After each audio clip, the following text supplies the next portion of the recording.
كلمات ربي لنفد البحر قبل أن تنفد كلمات ربي ولو جئنا بمثله مددا আল্লাহ পাক বলেন, হে রাসূল আপনি বলুন, আমার রবের কালিমার ব্যাখ্যা লেখার জন্য সারা পৃথিবীর সমস্ত পানিগুলি যদি সব কালি হয়ে যায়, পানিরূপী কালি দিয়া আর পৃথিবীর সমস্ত বৃক্ষদি সব যদি কলম হয়ে যায়, তাহলে গাছরূপী কলম দিয়া আল্লাহ রাব্বুল আলামিনের কালামের ব্যাখ্যা লেখা যদি শুরু হয়ে যায়, লিখতে লিখতে সমস্ত পানি শেষ হয়ে যাবে, কলম শেষ হয়ে যাবে, কিন্তু মহান আল্লাহ রাব্বুল আলামিনের কালামের ব্যাখ্যা লেখা শেষ হবে না।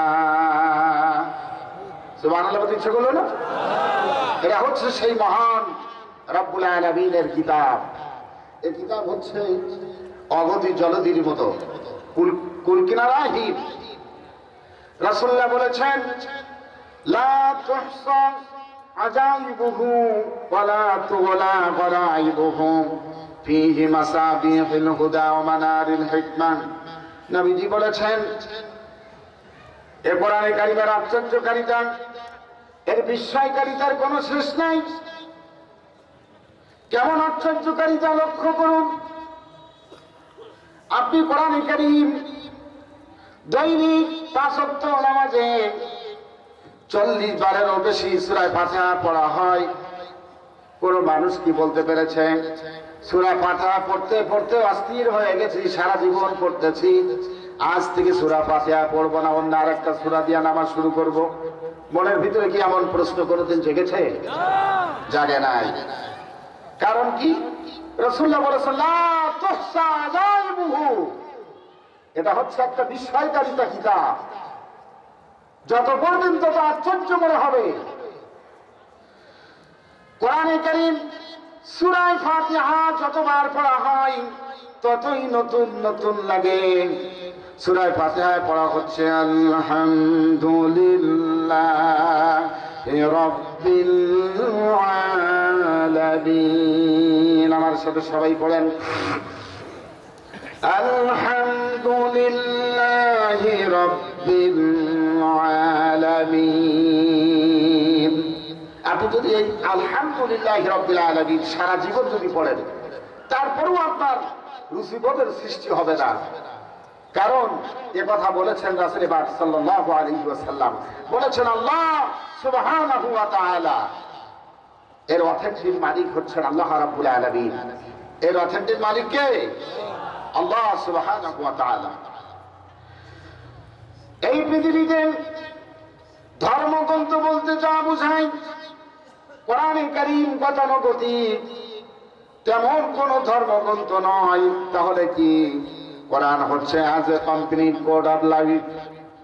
কোরআন হচ্ছে গোটা মানব জাতির জন্য পরিপূর্ণ একটি সংবিধান। এই কোরআনে কারীমের ভিতরে আল্লাহ রাব্বুল আলামিন সব বলে দিয়েছেন। এই কোরআনে কারীমের ভিতরে রয়েছে জিওমেট্রি, ম্যাথমেটিক্স, অ্যালজেব্রা। এই কোরআনে কারীমের ভিতরে রয়েছে পৌর পররাষ্ট্র নীতির কথা রয়েছে। এই কোরআনে কারীমের ভিতরে রয়েছে রাজনীতির কথা রয়েছে। সব নীতির মূল নীতি হচ্ছে রাজনীতি। সেই রাজনীতির কথা আল্লাহ রাব্বুল আলামিন কোরআনে কারীমের ভিতরে বলে দিয়েছেন।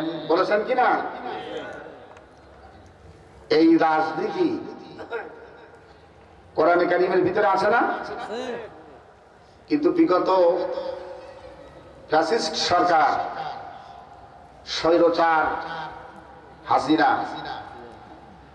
দীর্ঘ 16 বছর ভারতের দখলদার পুতুল সরকার এদেশের মানুষের অত্যাচার করেছে, জুলুম করেছে, গুম করেছে, মানুষ হত্যা করেছে। শেষ পর্যন্ত হত্যা করে দেশ থেকে পালাতে বাধ্য হয়েছে। বলুন আপনারা, শেখ হাসিনা আল্লাহ তাআলা তার গজব কি তাকে ছেড়েছে? এখন হাসিনা বলছে কি আমাকে ছাত্ররা মাস্টার মাইন্ডের কারণে আমাকে পতন হয়েছে। আমি বলি ফ্যাসিস্ট হাসিনা তোমার কোন আন্দোলন পতন করে নাই, তোমার পতন করেছে আল্লাহর গজব। তুমি সুদীর্ঘ 16 বছর বিএনপির সালাউদ্দিনকে তুমি গজব তাকে গুম করেছো, হাজার হাজার সৈন্যকে গুম করেছো, হত্যা করেছো। জামাত ইসলামের শিবিরের মতো পবিত্র দলকে তুমি শহীদ করে করে শেষ করে দিয়েছ। সুতরাং আলেম ওলামায়ে কেরামদেরকে জেলখানার ভিতরে আটকে রেখে আল্লাহর গজব তোমার উপরে অর্পিত হয়েছে। তোমাকে কোন আন্দোলন তোমার পতন করে নাই, তোমার পতন করেছে আল্লাহ রাব্বুল আলামিনের গজব। সুতরাং আল্লাহর দ্বীনের বহির্ভূত কাজ যারাই করবে আল্লাহ রাব্বুল আলামিন তাদের বিচার এই দুনিয়াতে দেখাবেন। আল্লাহ রাব্বুল আলামিন কোরআনে কারীমের ভিতরে সব কথাগুলি বলে দিয়েছেন।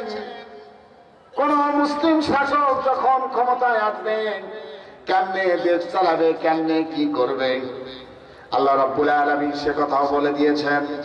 জালিমরা যখন ক্ষমতায় আসবে, ক্ষমতায় এসেই তারা কি করবে সে কথাও আল্লাহ রাব্বুল আলামিন কোরআনে কারীমের ভিতরে বলে দিয়েছেন।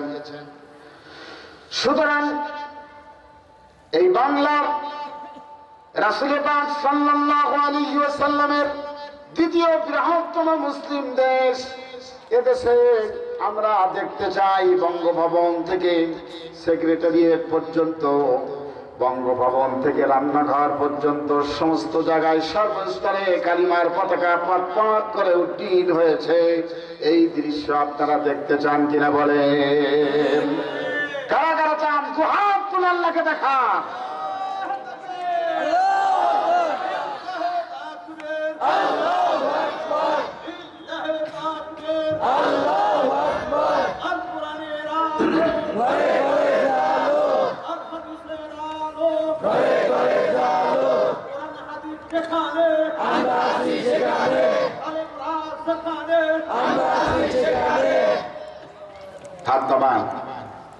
এখন আসুন আমি তাফসীরের দিকে চলে যাই।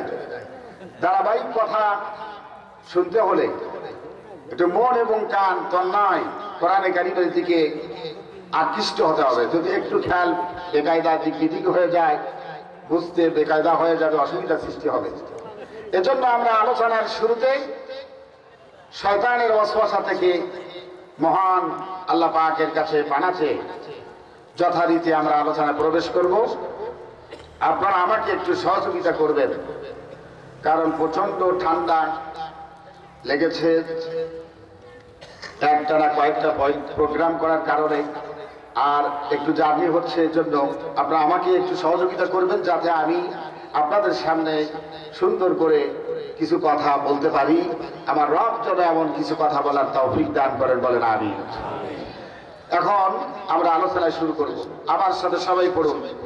আউযু বিল্লাহি মিনাশ শাইতানির রাজীম। বিসমিল্লাহির রাহমানির রাহিম।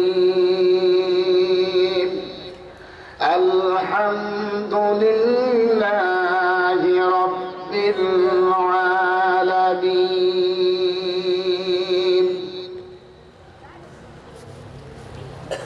আলহামদুলিল্লাহি রাব্বিল আলামিন। সকল প্রশংসা, যাবতীয় প্রশংসা, একমাত্র প্রশংসা তার জন্য যিনি হচ্ছেন বহুমাত্রিক জগতের মালিক। আল্লাহ পাক তিনি একটি দুটি জগতের মালিক নন, অসংখ্য জগৎ রয়েছে। এই যে জমিন, এই জমিনের অতল তলতে এসে রয়েছে অসংখ্য জগৎ, মহাশূন্যে রয়েছে অসংখ্য জগৎ। বিজ্ঞানীরা বলেছেন পৃথিবীর সবচাইতে নিকটতম প্রতিবেশী হচ্ছে চাঁদ। চাঁদ হচ্ছে পৃথিবীর থেকে 2,32,000 মাইল দূরের হচ্ছে চাঁদ। এরপরে চাঁদের থেকে আরো দূরে হচ্ছে সূর্য। সূর্য হচ্ছে 9,30,00,000 মাইল দূরের হচ্ছে সূর্য। তার উপরে আরো দূরের প্রতিবেশী হচ্ছে গ্যালাক্সি, তারপরের প্রতিবেশী হচ্ছে মিল্কি ওয়ে, তারপরের প্রতিবেশী হচ্ছে ব্ল্যাক হোল। ব্ল্যাক হোল পর্যন্ত বিজ্ঞানীরা আবিষ্কার করতে পেরেছেন। আবার এই জমিনের অতল দেশে রয়েছে পানির জগৎ রয়েছে, আরো জগৎ রয়েছে, আগুনের জগৎ রয়েছে। এভাবে করে আল্লাহ রাব্বুল আলামিন একটি নয়, দুটি নয়, অসংখ্য বহুমাত্রিক জগতের মালিক হচ্ছেন আল্লাহ রাব্বুল আলামিন। শুরু হচ্ছে সূরা ফাতিহা, আলহামদুলিল্লাহি রাব্বিল আলামিন। শব্দের শুরুতে আলিফ লাম দিয়া আল্লাহ পাক সব কিছুকে বোঝাতে চেয়েছেন।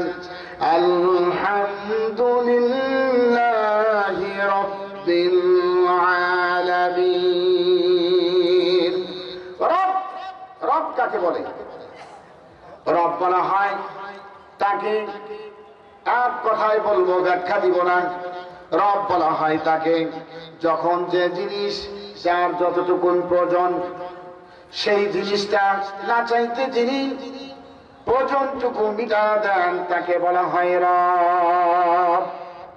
আবার শুনুন, যখন যার যে জিনিসের যতটুকুন প্রয়োজন ওই প্রয়োজনটুকু যিনি মিটা দেন তাকে বলা হয় রব। তাকে কি বলা হয়? রব। যেমন আমরা যখন মায়ের পেট থেকে এলাম, আমাদের মুখে কারোর কোনো দাঁত ছিল না। দাঁত ছিল না, কি বলেন? দাঁত ছিল না। কারণ কি? তখন আমরা শক্ত কোনো কিছু খেতে শিখি নাই, তখন আমরা লিকুইড খেতাম, এর জন্য দাঁতের প্রয়োজন দেখা দেয় নাই। দাঁতের যখন প্রয়োজন দেখা দিয়েছে, কোন মানুষ কি আর্গুমেন্ট করেছেন, আল্লাহর কাছে কি চেয়েছেন? রব্বুল আলামিন, এখন আমি মাংস খেতে শিখেছি, আখ খেতে শিখেছি, আর আল্লাহ তুমি দয়া করে আমার মুখের ভিতরে দাঁত দাও, এমন কি কেউ চেয়েছেন নাকি? বলেন, কেউ চাই নাই। আল্লাহ পাক বলেন, না চাইতে যখন তোমার দাঁতের প্রয়োজন দেখা দিয়েছে, আমি আল্লাহ রাব্বুল আলামিন একটি একটি করে তোমার মুখের ভিতরে 32টা দাঁত আমি রিজার্ভ করে ফিট করে দিয়েছি। সুবহানাল্লাহ বললেন না? আল্লাহ বলছেন এই হচ্ছে আমি তোমার রব। এরপরে দেখুন সূরা ফুরকানের ভিতরে আল্লাহ পাক বলেন, আল্লাযী লাহু মুলকুস সামাওয়াতি ওয়াল আরদি ওয়া লাম ইয়াত্তাখিয ওয়ালাদান ওয়া লাম ইয়াকুন লাহু শারীকুন ফিল মুলক ওয়া খালাকা কুল্লা শাইইন ফাকাদ্দারাহু তাকদীরা। সূরা ফুরকানের ভিতরে আল্লাহ পাক বলেন, আল্লাযী লাহু মুলকুস সামাওয়াতি ওয়াল আরদ, সব কিছুকে আমি সৃষ্টি করেছি। ওয়া লাম ইয়াত্তাখিয ওয়ালাদান, আর প্রত্যেক সৃষ্টিকেই আমি একটি করে, ওয়া লাম ইয়াত্তাখিয ওয়ালাদান ওয়া লাম ইয়াকুল লাহু শারীকুন ফিল মুলক।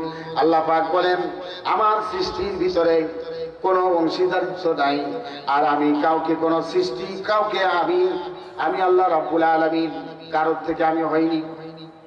আল্লাহ রাব্বুল আলামিন বলেন, আল্লাযী লাহু মুলকুস সামাওয়াতি ওয়াল আরদ, আকাশ এবং জমিনের একচ্ছত্র মালিক হলাম আমি আল্লাহ রাব্বুল আলামিন। ওয়া লাম ইয়াত্তাখিয ওয়ালাদান, আর আমার কোনো সন্তান নাই। ওয়া লাম ইয়াকুল লাহু শারীকুন ফিল মুলক, আর আমার বাদশাহীর ভিতরে কোনো অংশীদারিত্ব নাই। ওয়া খালাকা কুল্লা শাই, সব কিছুকে আমি সৃষ্টি করেছি।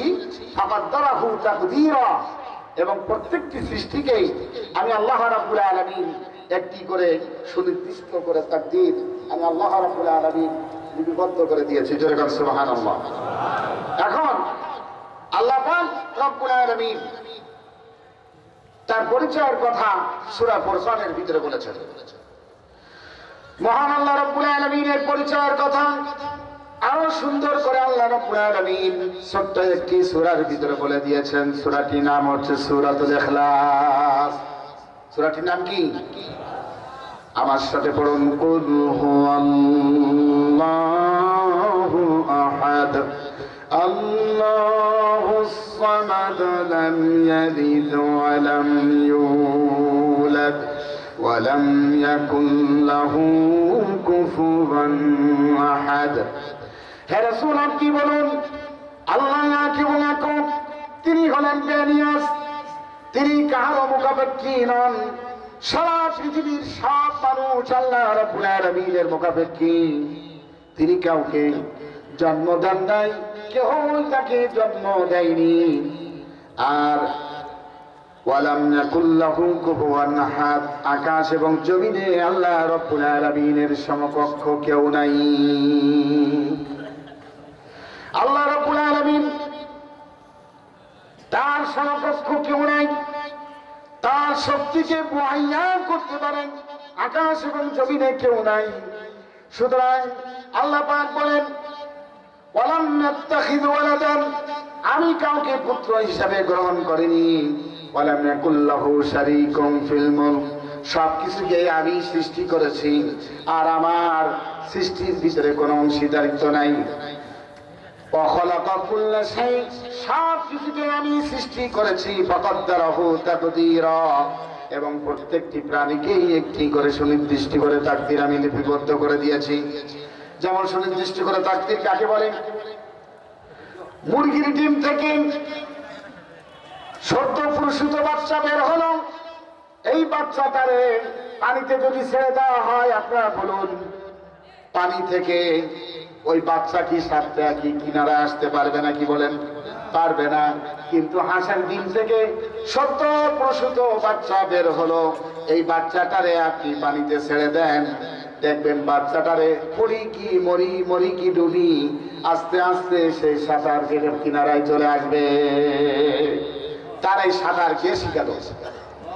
যারা বলেন কে শিখালো? আল্লাহ রাব্বুল আলামিন তিনি শিক্ষা দিয়েছেন।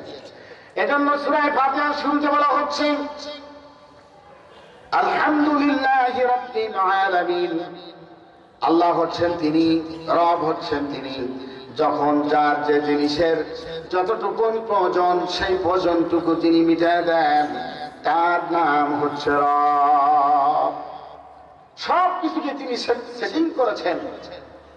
আমাদের যেখানে যেটা প্রয়োজন, এই সেটিং কে করেছেন? আল্লাহর নাম জোরে নেন, কে করেছেন? আল্লাহ রাব্বুল আলামিন এই সেটিং তিনি করেছেন। এই যে কান দিয়েছেন শোনার জন্য, দুটি কান, মাথার কাছে কান, এই কানটা যদি আল্লাহ রাব্বুল আলামিন এখানে না দিয়া, যদি আল্লাহ রাব্বুল আলামিন এই কান যদি বগলের তলায় দিতেন, আমরা কি কিছু করতে পারতাম নাকি বলেন? একটু জিকির করেন, সুবহানাল্লাহ।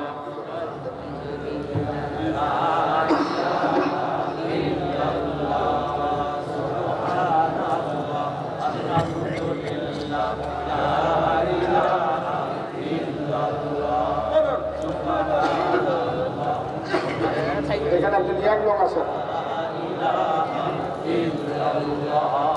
সুবহানাল্লাহ, আলহামদুলিল্লাহ, লা ইলাহা ইল্লাল্লাহ, লা ইলাহা ইল্লাল্লাহ, মুহাম্মাদুর রাসূলুল্লাহ সাল্লাল্লাহু আলাইহি ওয়াসাল্লাম। আল্লাহ পাক রব্বুল আলামিন কি সুন্দর করে সেটিং করেছেন। এই যে কান এখানে না দিয়া, কানটা যদি বগলের ভিতরে দিতেন, তাহলে কি হতো? ওয়াজ শোনার জন্য সুইটার জাম্পার সব কিছু ক্লিন সাফ করে এরপরে বগল উঁচু করে ওয়াজ শুনতে হতো। ঠিক কিনা বলেন? সুবহানাল্লাহ বললেন না? আলহামদুলিল্লাহ বললেন না? আল্লাহ তাআলা এত সুন্দর করে আপনাকে আমাকে সৃষ্টি করেছেন। কেন করেছেন জানেন? সেটা বলছি পরে।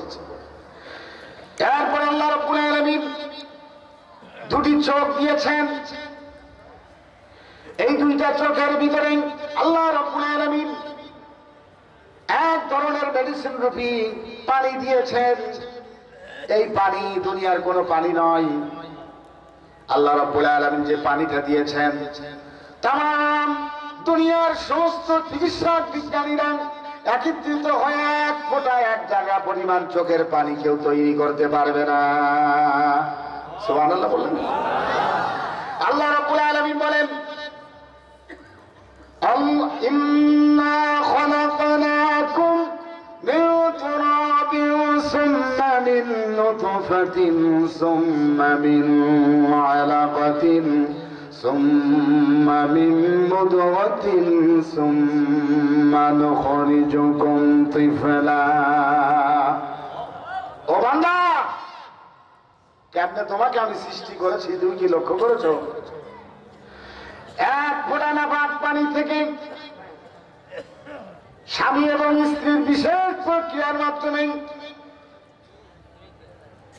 সবেগে নির্গত এক ফোঁটা পানি যখন স্ত্রীর জরায়ুর ভিতরে প্রবেশ করল, আল্লাহ রাব্বুল আলামিন বলেন, এই এক ফোঁটা নাপাক পানি আমি রক্ত বানালাম, রক্ত থেকে আমি গোশত বানালাম, গোশত থেকে আমি আল্লাহ রাব্বুল আলামিন আস্তে আস্তে 1 মাস 2 মাস করতে করতে আল্লাহ রাব্বুল আলামিন পেটের ভিতরে, মায়ের পেটের ভিতরে আমি বডি স্ট্রাকচার, বডি ফরমেশন তৈরি করেছি।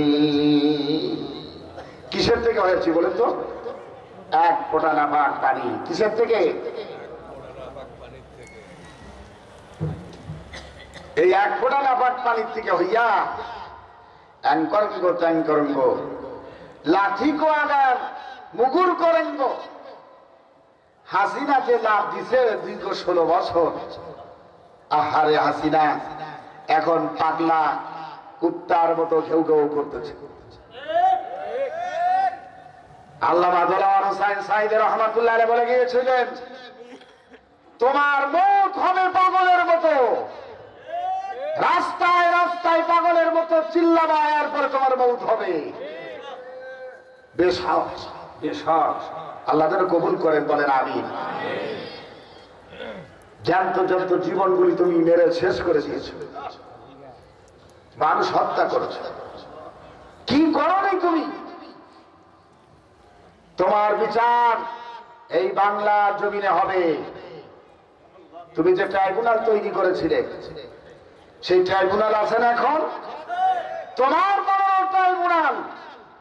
আমি আজ এই হাজার হাজার জনসমুদ্রকে জিজ্ঞাসা করতে চাই, আপনারা কি ফ্যাসিস্ট হাসিনার বিচার এই বাংলার জমিনে দেখতে চান? কারা কারা চান তো হাত তুলে দেখান। আমাদের ঐক্যবদ্ধ হতে হবে। প্রিয় ভাইরা, শুনে রাখুন, আজ ইন্ডিয়া আমাদের উপরে অগ্নচক্ষু দিয়ে তাকায়। ইন্ডিয়াকে বলে দিতে চাই, ইন্ডিয়ার নরপশু মোদীকে বলে দিতে চাই, মোদী তুমি ভেবো না এই মুসলমান ওই 16 বছর আগের মুসলমান নয়, এখন মুসলমান ঐক্যবদ্ধ হয়েছে, বলেন আলহামদুলিল্লাহ।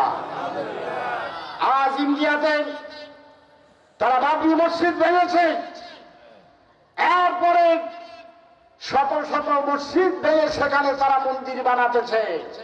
তারা বলেছে বাংলাদেশে সাম্প্রদায়িক দাঙ্গা চলছে। এটা তোমার দেশে চলছে, এদেশে নয়। এদেশে হিন্দুরা তারা জামায় আদরে মালাউলিরা থাকতেছে, তারপরও চিল্লা এখন মালাউলিরা। তোমরা শুকর আদায় করো, মুসলমানদের জন্য শুকর আদায় করো।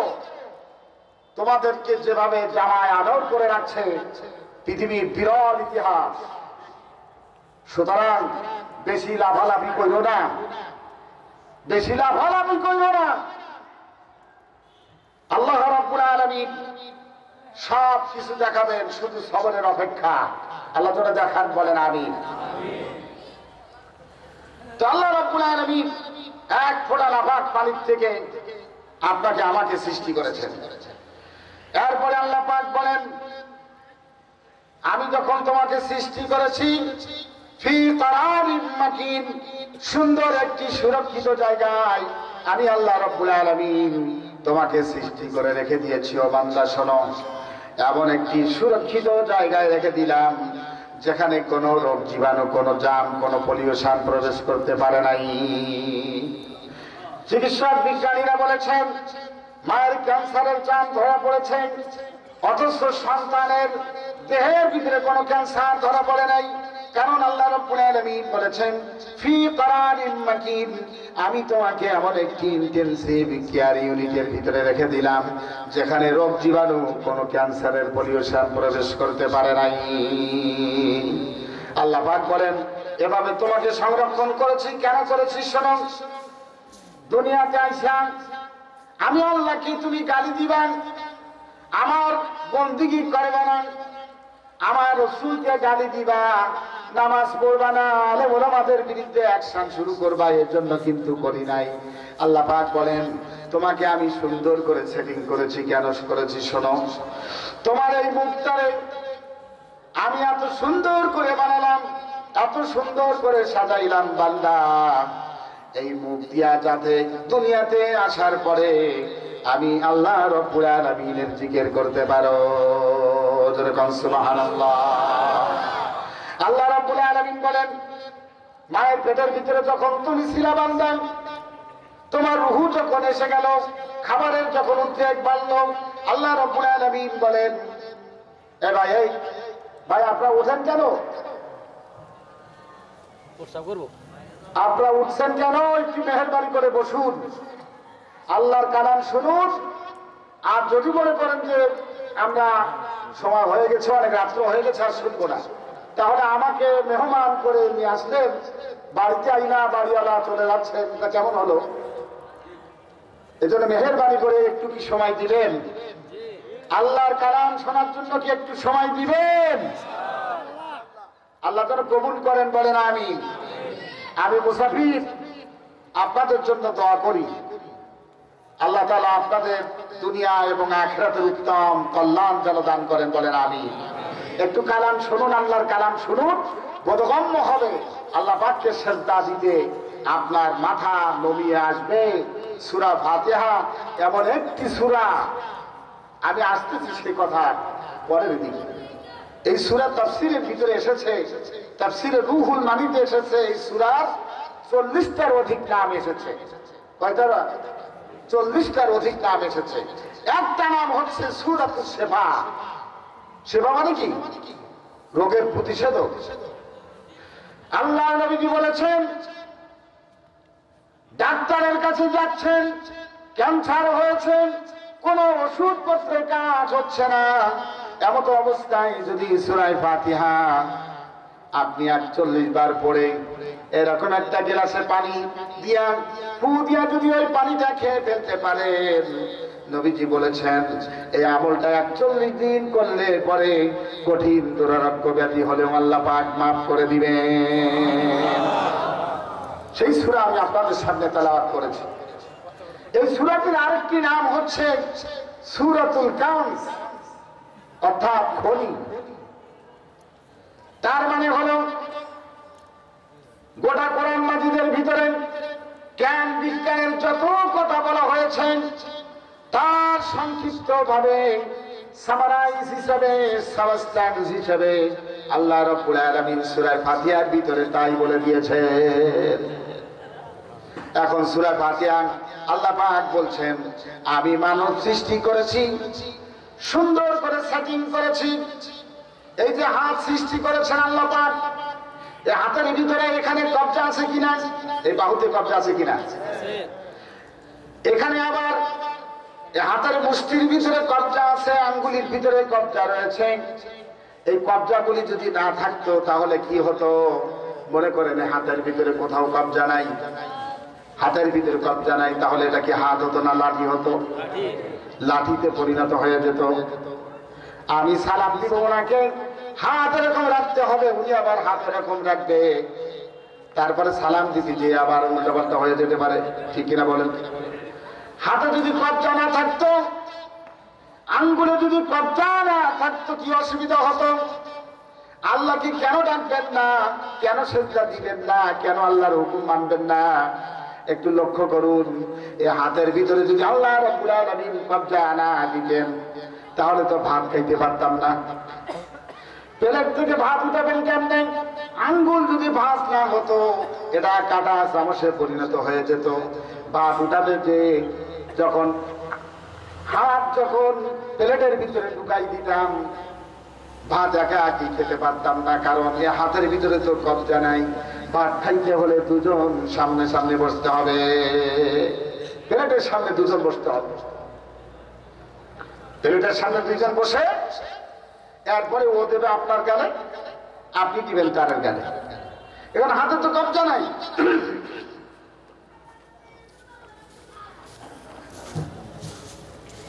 হাতে তো কবজা নাই, খাবেন কেন?